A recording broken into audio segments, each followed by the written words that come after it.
Apes, sudah dukung Anies bawa Rizik pulang ponakan JK kena jerat hukum. Naiknya Anies di kursi DKI 1 tidak luput dari peran JK. Anies yang bukan orang parpol dan sudah diberhentikan dari kementerian mendapatkan tawaran kuat berkat JK. Sayang insting Jokowi memang jauh berbeda dari JK. Anies yang dipecat lantaran tak bisa bekerja tetap saja membawa karakter lamanya. DKI kian amburadul di bawahnya. Banjir tidak bisa diatasi, rumah DP 0 rupiah terancam mangkrak dan korupsi gila-gilaan di jajaran bawahannya. Dengan segala kegagalan Anies, maka tak pelak kalau JK terus memutar otak. Akhirnya yang ada di benaknya cuma membawa pulang Rizik, si raja pembuat onar. Naasnya Rizik membuat onar saat ada pembatasan ketat ketika pandemi corona. Kita berterima kasih kepada Tuhan karena hikmah di balik corona, Rizik dipenjarakan dan FPI di bumi hanguskan. Meski terus memoles Rizik dengan banyak pujian, JK akhirnya tetap harus menelan pil pahit. Dua jagoannya keok karena ketololan mereka sendiri. Jadi jika sewaktu-waktu borok korupsi keluarga JK dibuka, pemerintah langsung fokus sasaran karena pengacau negara telah tiarap. Dan benar saja, tak lama kemudian ponakan JK telah menjadi tersangka. Padahal kasus kericuan Bukopin sudah menyeruak tahun lalu.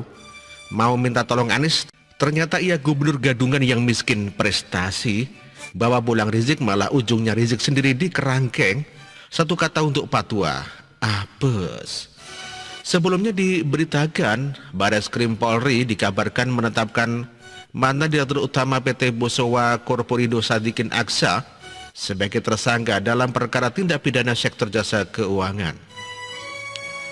Dari surat kepolisian yang beredar, putra pengusaha Aksa Mahfud ini diduga mengabaikan dan atau tidak melaksanakan perintah tertulis Otoritas Jaksa Keuangan OJK terkait PT Bank Bukopin Tbk. Surat yang dimaksud adalah surat OJK nomor SR-28-D.03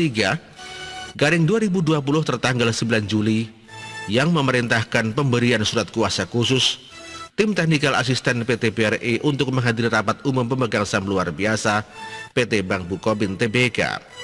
Namun PT Bosowa Corporindo tidak melaksanakan perintah itu. Adapun Bosowa adalah pemegang saham pengendali sebelum KB Kukmin Bank. Sedangkan Direktur Tindak Pidana Ekonomi Khusus Barreskrim Brigjen Pol Helmi Santeka tidak membantah kalau mengiyakan konfirmasi kata data soal penetapan tersangka ke Divisi Humas, ya demikian katanya. Sejak Mei 2018, Bank Bukopin telah ditetapkan sebagai bank dalam pengawasan intensif oleh OJK karena masalah tekanan likuiditas. Tekanan semakin memburuk sejak Januari hingga Juli 2020 hingga otoritas memberikan perintah tertulis itu. Mungkin saat ini sudah waktunya JK menuai hasil perbuatannya. Tak selamanya mantan pengusaha dan mafia bisa terus semena-mena. Seperti kata Anas ketika dizalimi SBY, bahwa masuknya ia ke penjara adalah halaman pertama dari karma yang akan ia tunjukkan ke SBY. Sekarang kita tahu halaman-halaman lain yang menimpa JK, dari ditikung kadernya sendiri dengan KLB yang menaikkan Muldoko hingga pelaporan AHY ke polisi karena memalsukan akte pendirian. JK akan mengalami masa-masa sulit yang lebih tragis ketimbang cendana. Ini lantaran ketamaan yang menggurita dari sang mantan. Coba ia tidur tenang pasca tidak jadi presiden, kemungkinan ia tidak mengalami hari-hari berat seperti sekarang.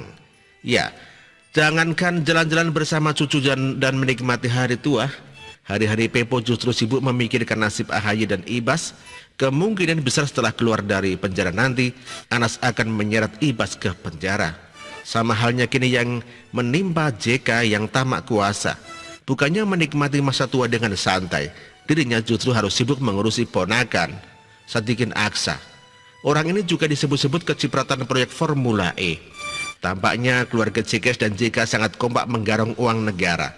Baru awal Jokowi menjabat di periode kedua saja, porok mereka terbuka semua.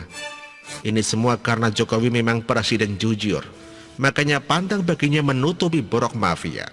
Beda halnya kalau presidennya korup seperti SBY, tak mungkin ia buka-bukaan karena ia sendiri kecipratan. Namun giliran orang yang bersih tapi ketahuan berseberangan seperti Antasari dan Anas, SBY akan membuat mereka berdosa agar bisa menyingkirkannya. Di zaman Jokowi tidak ada lagi kriminalisasi. Mereka yang masuk BUI karena memang asalnya kriminal. Jokowi adalah hadiah dari Tuhan agar Indonesia bebas dari para penyamun. Artikel ini ditulis oleh Nia Alif. Terima kasih.